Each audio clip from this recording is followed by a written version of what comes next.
Dalam suasana politik yang semakin hangat menjelang pemilihan presiden 2024, muncul sebuah kehadiran yang tak bisa diabaikan. Kabar mengenai potensi kandidat baru dalam perlombaan menuju kursi kepemimpinan tertinggi negeri ini telah mengguncang jagat politik. Ia adalah sosok yang tak asing lagi di dunia pemerintahan ibu kota. Nama Anies Baswedan telah mencuat sebagai salah satu calon presiden potensial untuk pemilihan presiden 2024. Dengan latar belakang sebagai Gubernur DKI Jakarta, Anies Baswedan telah mengukir jejaknya dengan kebijakan-kebijakan yang kontroversial, namun tak dapat disangkal bahwa ia berhasil mendapatkan perhatian luas dari berbagai kalangan.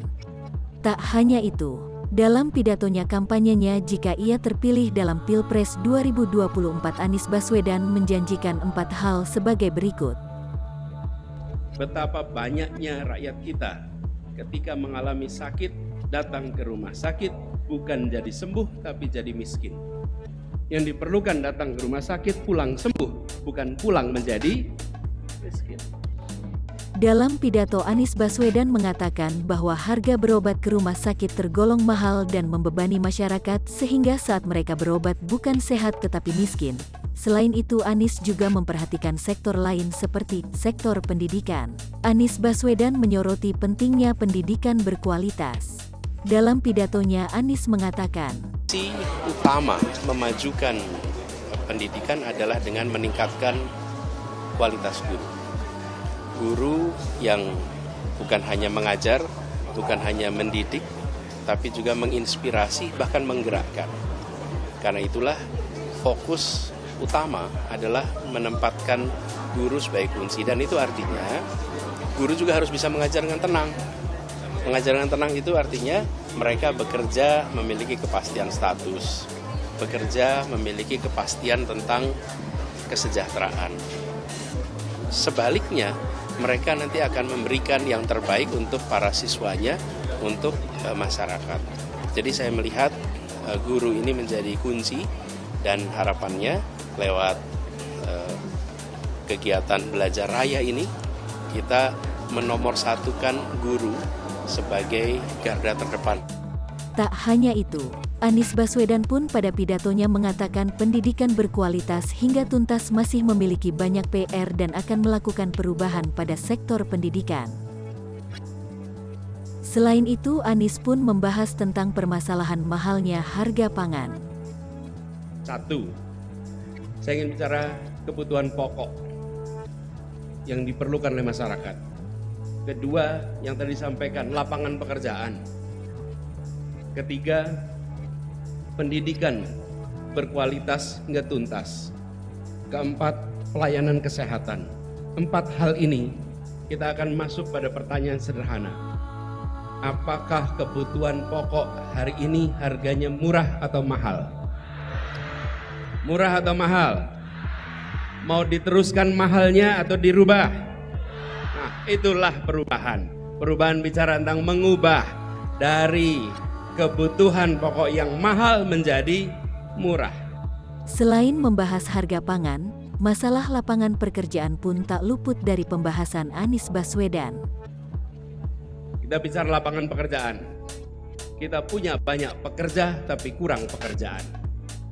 Di negeri lain banyak pekerjaan, kekurangan pekerja. Pertanyaan, apakah sulitnya lapangan pekerjaan mau dilanjutkan atau mau diubah? Dilanjutkan atau diubah? Diubah. Itulah perubahan. Janji-janji Anies tersebut pun menuai berbagai reaksi dari masyarakat luas. Ada yang pro maupun kontra.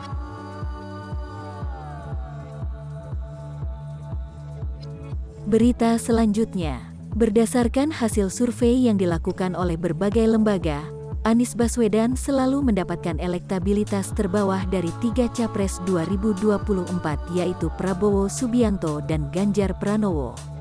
Dengan hasil ini, Anies merasa ini sebenarnya adalah aspirasi masyarakat atau aspirasi lembaga. Inilah tanggapan Anies Baswedan. Ada yang tanya kemarin di sebuah wawancara, Pak Anies ini banyak jegal-jegal, gimana komentarnya? Saya komentari gini, mungkin yang menjegal-jegal itu sedang mengatakan bahwa survei aslinya tidak seperti itu. Loh, iya. Karena kalau di survei nomor 3, buat apa dijegal? Nomor 3. Kalau surveinya nomor 3 tapi tetap menjegal, mungkin dia punya survei yang sesungguhnya yang kita tidak tahu. Apakah benar Anies dijegal? Inilah tanggapan Luhut, AHY, Amin Rais dan beberapa tokoh lainnya. Ketua Umum Partai Demokrat Agus Harimurti Yudhoyono alias AHY melawan upaya Kepala Staf Presiden Muldoko yang mengajukan peninjauan kembali atau PK ke Mahkamah Agung untuk menggugat putusan kasasi dalam kasus Kongres Luar Biasa Demokrat. AHY menyebut PK diajukan Muldoko pada tanggal 3 Maret lalu, atau 1 hari setelah partainya mengusung mantan Gubernur Jakarta Anies Baswedan sebagai bakal calon presiden. Sedangkan Ketua Majelis Syuro Partai Umat, Amin Rais menyerukan mosi tidak percaya dan pencabutan mandat Joko Widodo sebagai presiden. Mosi tidak percaya itu dibuat dengan adanya beberapa alasan yang mendasarinya. Di antaranya adalah adanya dugaan penjegalan Anies Baswedan sebagai Capres 2024. Lalu ada juga Kementerian Koordinator Bidang Maritim dan Investasi Luhut Binsar Panjaitan yang memberikan tanggapan terhadap pidato AHY. Suka buruk sangka gitu. Presiden itu saya kenal, tidak ada sama sekali intention dia untuk melakukan. Beliau itu tidak pernah mau mencampuri masalah hukum. Kalau mencegal orang tadi seperti dibilang si Agus tadi, mau supaya dicegal partainya, tidak ada itu sama sekali. Mengapa itu Presiden bisa itu terjadi? saya bukan muji-muji presiden, tidak. Tapi presiden itu bukan seperti yang dibilang Agus Yudhoyono tadi. Enggak betul sama sekali itu. Saya jamin kalau itu. Saya kan perwira. Kalau itu saya jamin nggak ada. Jadi nggak usah bikin bicara-bicara kampungan itu menurut saya. Anies Baswedan pun mendapatkan berbagai respon dari masyarakat.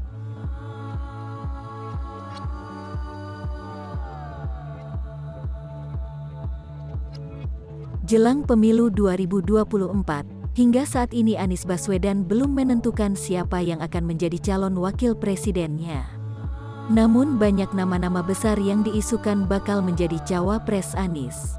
Nama seperti Agus Harimurti Yudhoyono atau AHY, Yeni Wahid, Hovifah Indar Parawansa, Muhaimin Iskandar, Mahfud MD hingga Susi Pujiastuti digadang-gadang telah diajukan untuk jadi bakal cawapresnya.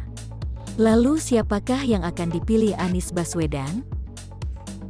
Susi Pujiastuti memberikan tanggapannya mengenai isu beliau digadang-gadang bakal mendampingi Anies Baswedan pada pemilu 2024. Menurutnya dirinya sulit menjadi cawapres dikarenakan dirinya yang kontroversial. Berikut tanggapan Pujiastuti. Gua tidak punya modal politik. Dan gua juga terlalu kontroversial untuk negeri yang terlalu hebat. Selain itu, Susi Pujiastuti juga memberikan tanggapannya terhadap isu tersebut di Twitter miliknya pribadi. Menurutnya Anies Baswedan hanya bercanda tentang isu tersebut dan meminta masyarakat tidak salah mengartikannya. Sementara itu, partai koalisi pendukung Anies Baswedan pun mendukung usulan tersebut. Ketiga partai itu yaitu Nasdem, Demokrat dan PKS mengakui Susi cocok menjadi cawapres Anies. Dan mereka menyambut baik Susi Pujiastuti sebagai cawapres Anies Baswedan. Hal ini pun mendapatkan respon dari masyarakat luas.